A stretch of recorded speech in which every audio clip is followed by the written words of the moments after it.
Hello, my name is Ola, and I'm going to be reacting to Malignant 2021 Kill Count by DeadMeat.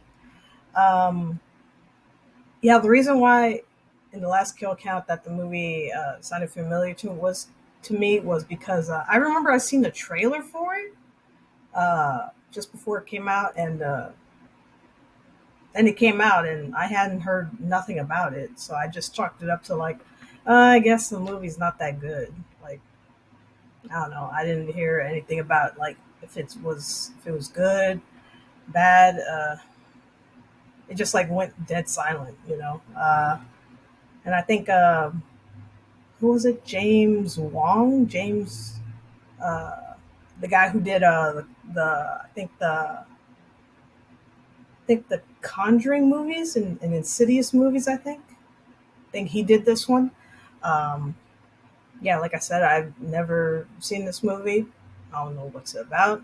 I just remember there's one part where a lady's on the floor and all of a sudden it's like the beginning of Silent Hill where it just changes to like another setting. Like what? I had no idea what was going on. But yeah, let's check this out. And if you want to like comments, grab my channel. You can if you don't want to. That's fine too. Here we go.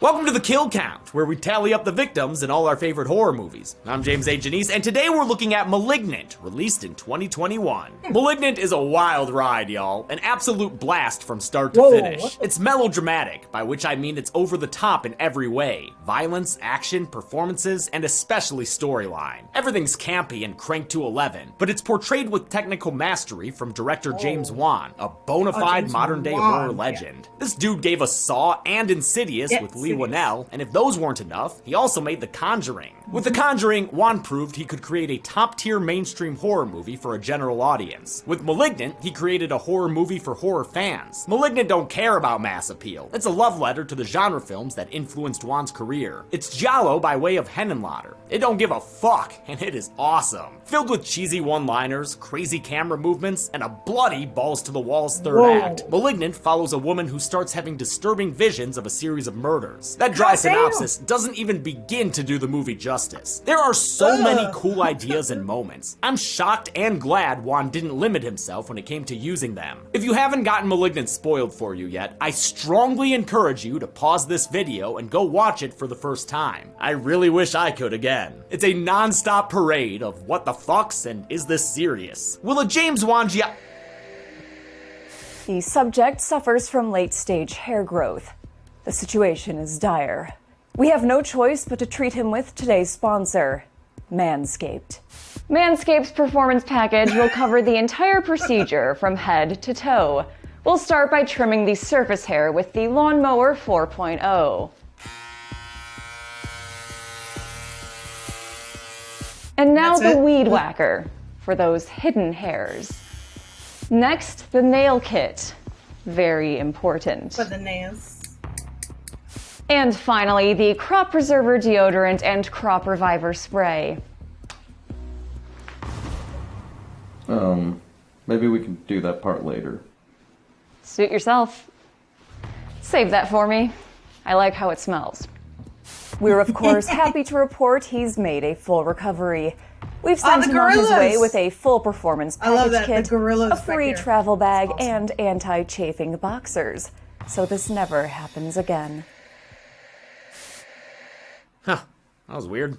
Take care of all your grooming needs by going to manscaped.com and using promo code KILLCOUNT20 to get 20% off your order plus free international shipping. Will the James Wan giallo leave our black gloves bloody, or will it keep our hands clean like a Conjuring film? Let's find out and get to the kills. Yeah.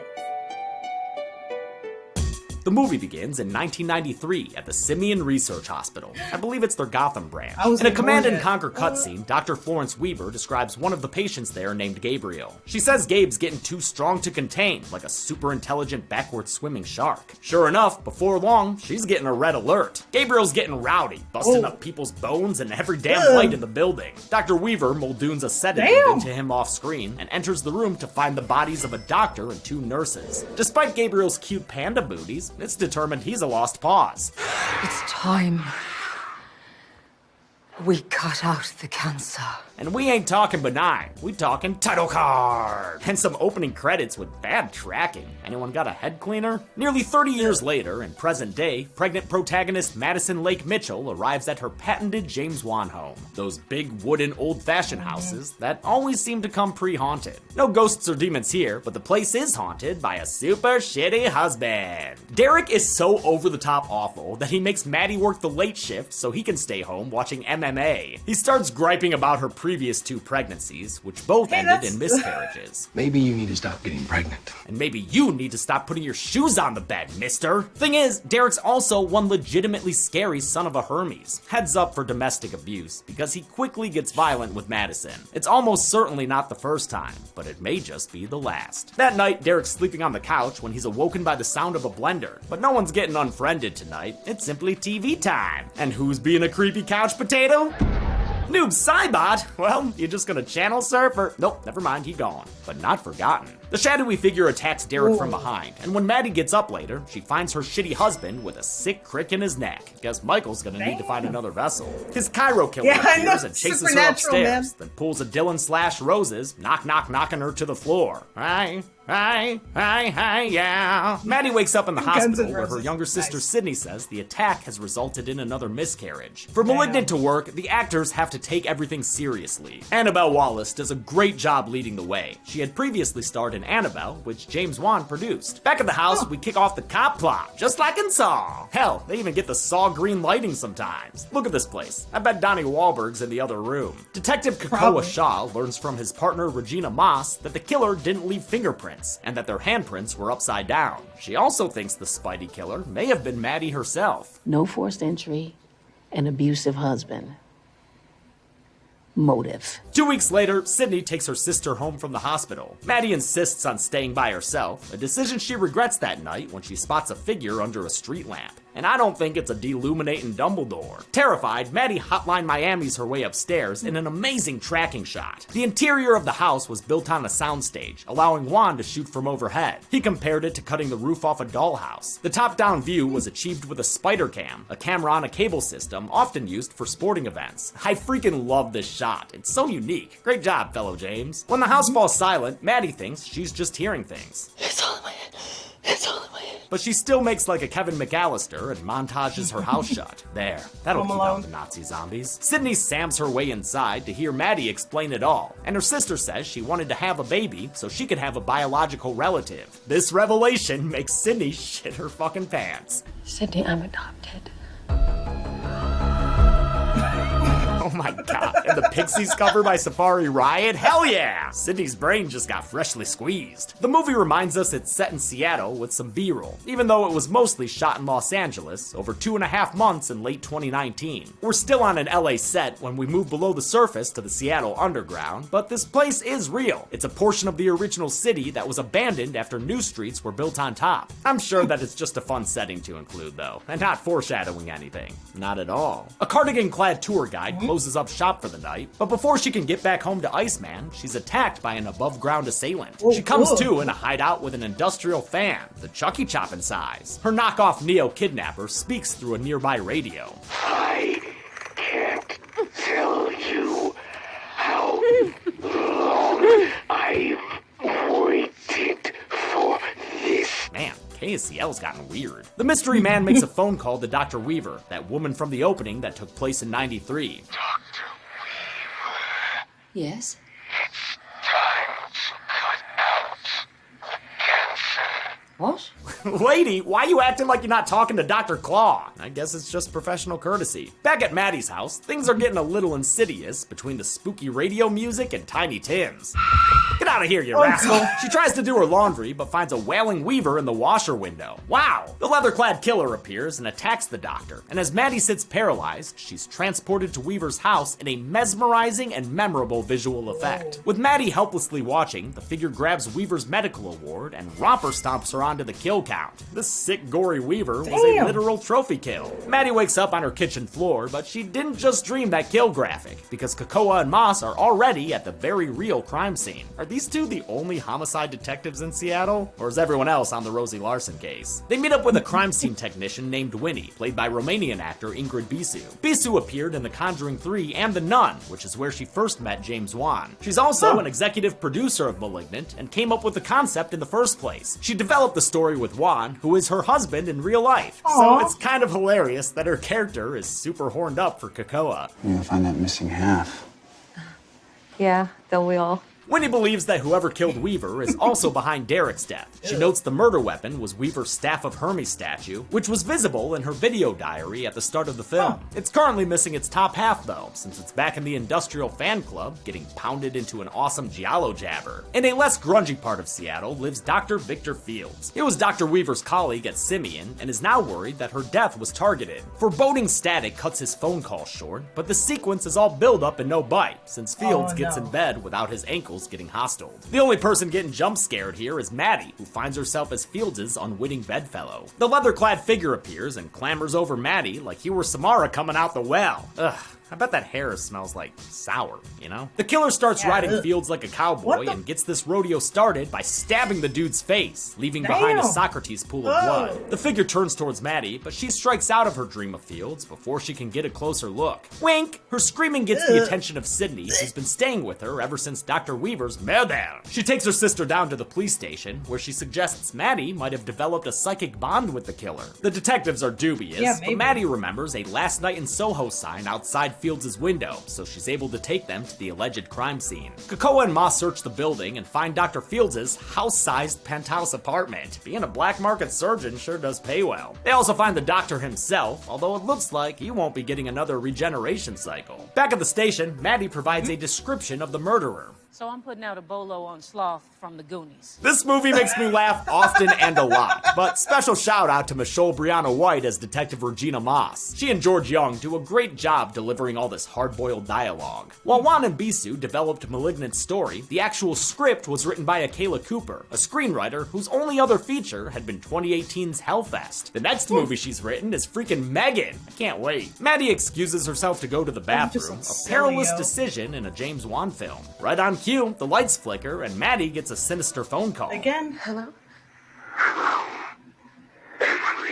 Yeah, he said Emily, but this ain't no wrong number. Megatron tells Maddie that's her birth name, and he would know as a figure from her pre-adoption past. Reaching down into her subconscious caller ID, Maddie pulls out the caller's name too. Gabriel, no! The killer is of course Gabriel, whose gravelly vocals were provided by prolific anime voice actor Ray Chase. Dude did a great job presenting at the DeadMeat Horror Awards. His staticky, broken voice for Gabriel is similar to the Phantom's voice in Phantom of the Paradise. A shaken Maddie grabs her sister, who's going cuckoo for Kakoa Puffs. Oh, I'll see you around, okay? Join the club, lady. After they leave, Kakoa has a conversation with Bosco, another officer in this Art Deco precinct. Earlier, Kakoa had asked him to age up a photo they had found at Dr. Weaver's. It was a patient she had, and the aged up version is just a straight up photo of Maddie. She was the doctor's patient.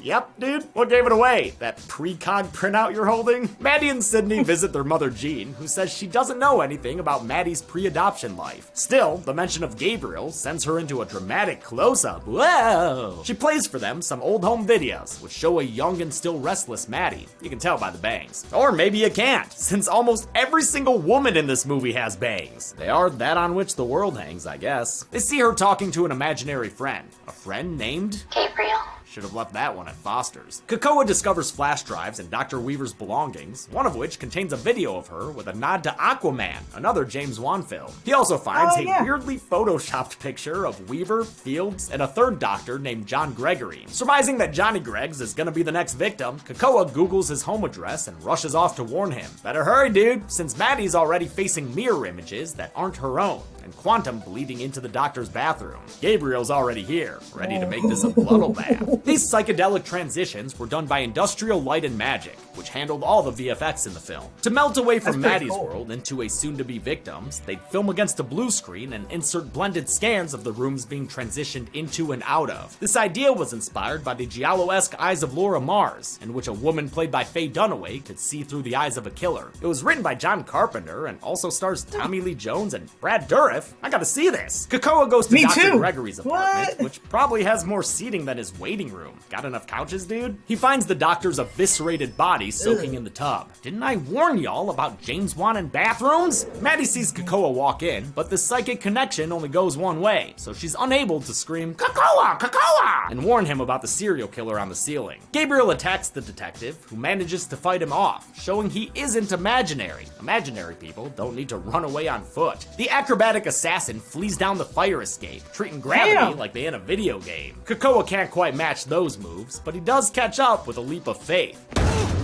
Oh shit, Krakoa, you a badass. He chases Gabriel into the Seattle underground and follows him so far he ends up in the further. Gabriel attacks him from the top of a stagecoach, but Krakoa's no John Wayne and fails to land a shot on the fleeing murderer. The detectives decide to help jog Maddie's memory by bringing in a hypnotherapist. She's played by Paula Marshall, who we saw as Terry in Hellraiser 3. Good to see her again. Under a trance, Maddie recalls a moment from her childhood when she was blamed for some sugary sabotage. You ruined your mother's cake. I didn't, it was Gabriel. Her father here is played by Andy Bean, who was adult Stan in It Chapter 2, while young Maddie is played by 13-year-old McKenna Grace, whose career is already full of horror, including The Haunting of Hill House, Annabelle Comes Home, and an Amityville movie. She's a pro at playing younger versions of characters. Tanya Harding, Sabrina the Witch, Captain Marvel, and even Daphne. Young Maddie gets a phone call from Gabriel, who suggests she nab herself a slice of cake. Before she can cut in, a familiar transition reveals that she's actually about to cut into her unborn sister. Love the interest in obstetrics, Maddie, but that bun needs more time in the oven. The flashback makes adult Maddie scream like Toni Collette at a seance. No, it wasn't me!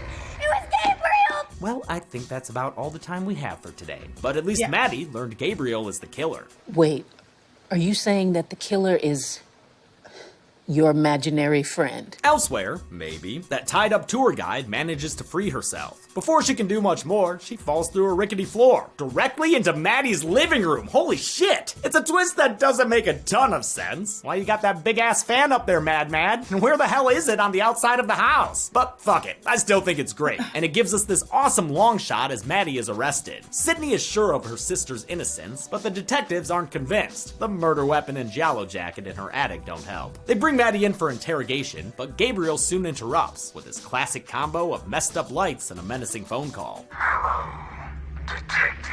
Oh snap, you want to play a game? Krakoa don't, so the detectives keep Maddie in this GTA holding cell while they continue their investigation. With the cops against them, Sydney's forced to investigate on her own. She uses Maddie's adoption agency to trace her back to Simeon, the spooky hospital from the cold open. Sydney, want a break? Jesus Christ, what you doing parking all the way at the ass end of this cliff? Inside, she has to descend into a pants-shittingly creepy basement to find, oh, it's Maddie's file. That was easy. And some videotapes too? Well, great. She takes the tapes to her mom's for a family movie night. The first one is of a teenage girl named Serena May, who's revealed to be Maddie's supposedly deceased birth mother. She's also, as this cross dissolve tells us, the Jane Doe tour guide who was tied up in Maddie's attic. This is Madison's birth mother. Once again, thank you, Krakoa. Sydney slots in the next tape an interview with Maddie, back when she went by her birth name, Emily May. It's revealed that Gabriel can influence Maddie's thoughts, as well as give her super strength. Gabriel makes me strong. I thought Gabriel was only in Maddie's head. Oh shit, he is! But like, literally. Dr. Weaver explains that Gabriel is basically a tumor living off Maddie's body. He's a parasitic twin who failed to separate in the womb, so he's cursed to a Voldemortish half-life on the back of her skull. It's an extreme take on teratomas, real-life tumors that can grow teeth, hair, and even eyes. Ingrid Bisu read about them and took the idea to James Wan, and together, they developed this. Because they're conjoined at the brain, removing Gabriel entirely would have killed Maddie. So instead, Weaver brought in Doctors Fields and Gregory, who sliced away what they could and just kind of stuffed the rest of him back into Maddie's skull like it were an overflowing trash can. Additional tapes reveal that Gabriel can access Maddie's vision, explaining the supposedly psychic trips that she's been having. In reality, those have just been hallucinatory distractions that allow Gabriel to control Maddie's body while keeping her none the wiser. He was awoken from his decades-long slumber when Derek bashed Maddie's head against the wall, and immediately set out to get his revenge on the doctors who cut him out like a cancer. If the situation sounds familiar, then you know your call classics, or at least are a studious little meaty. This is, in fact, the exact plot of Frank Henenlotter's Basket Case, which is one of the best worst things ever made. Seriously, if you haven't seen it,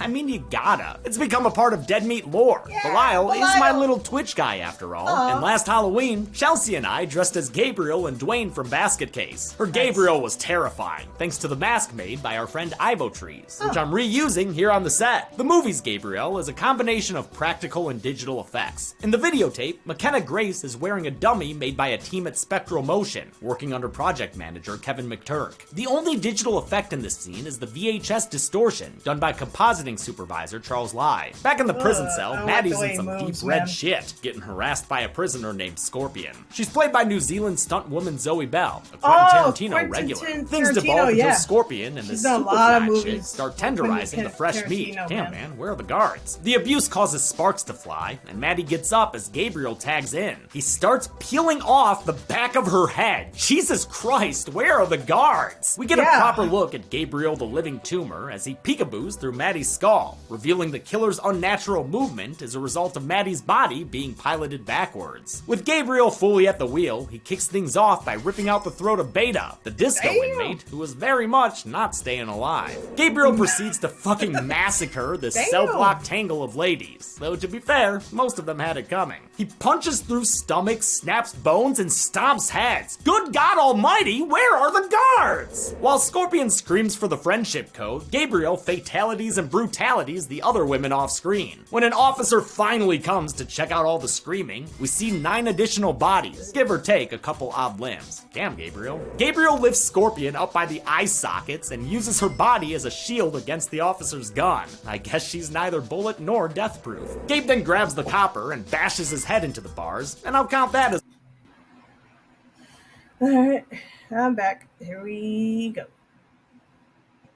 As a kill too. If it's good enough for Officer Mooney, it's good enough for me. The cell block sequence was rehearsed for a week under fight coordinator Lloyd Bateman. It involved wire work, a whole lot of stunts, and gnarly special effects by Spectral Motion. For the head stomp, they used a puppet filled with blood and gore, which was then slightly augmented by ILM's digital effects. Down in the evidence locker, Winnie hears the commotion and hides as Gabriel busts in to retrieve his belongings. Gabriel's backwards movement was achieved using 2 contortionists, Marina Mazeppa, who was on the 14th season of America's Got Talent, and Troy James, who was previously on the kill count as the Jangly Man in Scary Stories to Tell in the Dark. Juan would switch the doubles out scene to scene, depending on whether he wanted the character to feel more like Maddie or more like Gabriel. Most of us don't think about how to walk when we walk, and all of a sudden now you're thinking, wait, is it left arm forward, right leg first, or trying to be natural but backwards? Sometimes though, like the fire escape scene, a full CG Gabriel was used, created by ILM based on motion capture scans of Marina Mazeppa. The Ukrainian Mazeppa seemed to shoulder most of the work, performing stunts while wearing a fully articulated animatronic mask. She wore a mechanical rig on her chest that allowed the effects team to operate Gabriel's face. That's what's so impressive. Gabriel's nasty face is mostly a practical head designed by Mark Satrakian. ILM's minor digital adjustments included adding a skull layer, adjusting the edges of the wound, and exaggerating the animatronic's expressions. Kakoa and Moss return to find 3 popo that are no-mo in the locker room. This is just the calm before the storm though, because Gabriel is the natural born killer. He stabs 3 more poor bastards who happen to be standing by the doors. He then kicks off an incredible oneer filled with hacking, slashing, and a sprinkling of friendly fire that takes the lives of 6 more officers. While Samara is weaving around with ease, dodging bullets like he's the one, Kakoa and Moss pass by 2 more bodies on their way in. While they try to provide backup, Gabriel slaughters pretty much everyone else in the precinct. Damn, Seattle's gonna be having processions for like a week straight. There's one more detective whom Gabriel aggressively disarms, but I won't count her as a kill. He gets distracted before finishing her, and I'm assuming she's saved by medical personnel. This iconic sequence at the police station is another achievement of fight coordinator Bateman and stunt coordinator Glenn Foster, who's been the stunt double for Robert Downey Jr. Everything had to be perfectly on the mark, since the scene was filmed using a pre-programmed robotic camera that would move around to follow the choreography. Here, Gabriel was played by stunt double Solomon Brendy, who performed the scene in a motion capture suit so a digital model could be added in post. Solomon Brendy want kills too! Gabriel lands critical hits on both Kakoa and Moss, then makes another instant horror memory by sniping them across the room with a fucking chair. Hell yeah!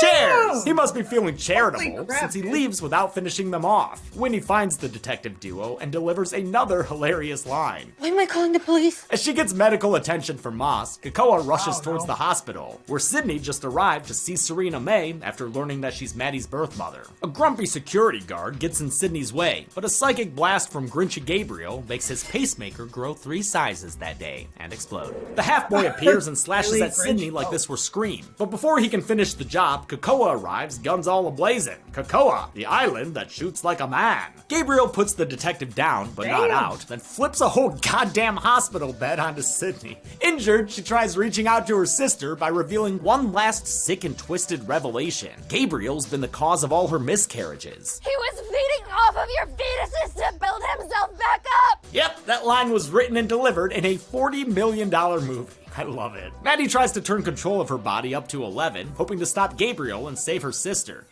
Yo, what? No, Gabriel, stop this shit! Quit killing Maddie's family because you lime green jello! Luckily, there's no need to rewind like funny games, since it turns out this time, Gabriel is the one in the mind prison. Maddie reveals that their connection goes two ways. Did you forget? We share the same brain. Gabriel tries to reason with his sister, saying he didn't ask to be tied to her body, and besides, he can drive it better anyway. She ain't having it though, and traps the talking tumor in this Bob Fosse prison of his own mind. Maddie regains control of her body, symbolizing the feminist theme Juan and Bisu wanted to emphasize. She single-handedly frees Sydney from beneath the hospital bed, saying that she's had Gabriel's strength all along. Or maybe it's the Promycin. As Serena looks on, Maddie wraps up her character arc with some sisterly love. All my life, I've yearned for a blood connection with someone, blood or not. You will always be my sister. The movie ends as the sisters embrace, with an electrical hum signaling that Gabriel isn't entirely gone. How many victims did this cancer cut out? Let's find out and get to the numbers. Hello, James A. Janice. Gabriel? No, it's Zoran. Hey man, I've been meaning to ask you, what's the deal with you controlling electricity and shit? Never mind. I've waited so long for you to count these kills. Well, it's an honor, man. I'm a really big fan. Oh, really? Let's see if you still say that when I make you dead meat.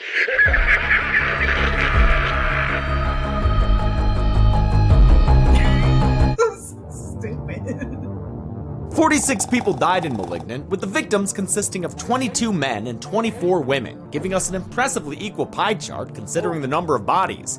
Also, mildly interesting that out of 358 kill counts, this is the first one with 46 victims. With a runtime of 111 minutes, that left us with a kill on average every 2.41 minutes. I'll give the golden chainsaw for coolest kill, collectively, to the 6 officers killed in Gabriel's incredible one-take kill streak. Seriously inspired stuff there. Double machete for lamest kill will go to that slow-ass motherfucking guard who got his head bashed against some bars. Dude, where were you? And that's it. Malignant came out in 2021. It didn't do great at the box office and was a little divisive among fans, but a lot of us loved it. It got more nominations at the DeadMeat Horror Awards than any other movie that year. Until next time, I'm James A. Janice. This has been The Kill Count. Hey, thanks for watching this Kill Count on Malignant. Huge thanks to Ray Chase for once again lending his vocal talents to this channel. We are such big fans of Malignant in this house, and I'm so glad he got to be part of the Kill Count for it. This jacket is in fact a Neo jacket from when Chelsea and I dressed as Neo and Trinity one time. And in fact, it's the same dress form as the Littlefinger costumes Chelsea used to make me when we would cosplay Game of Thrones characters. I want to thank some patrons like Tyler Brown 38, STK Holy Glue, Jesse Saffron, Ramona Gothic, The Mad One, Dakota Cardi, and Viviana Salinas. Thanks everyone. Be good people. Yeah, that's pretty cool. I do love that he did make a reference to The Matrix when Gabriel was killing all the police officers in the police station. That was pretty cool. Yeah, like holy crap, dude. Oh my god, I was not expecting any of that. Holy crap, dude. I was expecting like to like it would be like a stalker, or maybe a demon, or a demon that's like trying to take human form or something like that. But what? It's her it's like her evil like twin. And yeah, I have actually heard of that, man. The freaking tumors. That is so like nightmare fuel, dude. Like I heard I think what was it? It was a little like a little girl, like they found a tumor in her stomach and it had like hair and teeth on it.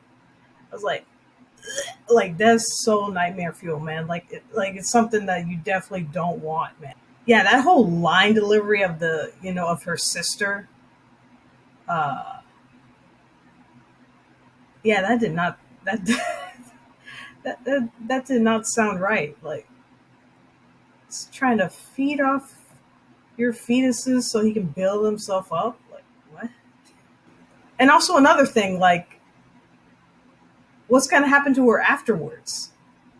Because I mean, even whether or not if it was like somebody else taking control of her body, it was still her. So it's like they're just like gonna let her go after killing all those people, killing her husband, trying to kill her mom, trying to kill her sister, killing all those police officers, like, and all those people in jail. Like, they're just gonna let all that go, like oh, you had an evil twin that was taking control of your body, and oh, okay, like, just let you go. Like, and you just know that ending with them teasing that, oh, Gabriel's not all gone. You just know that's sequel bait right there.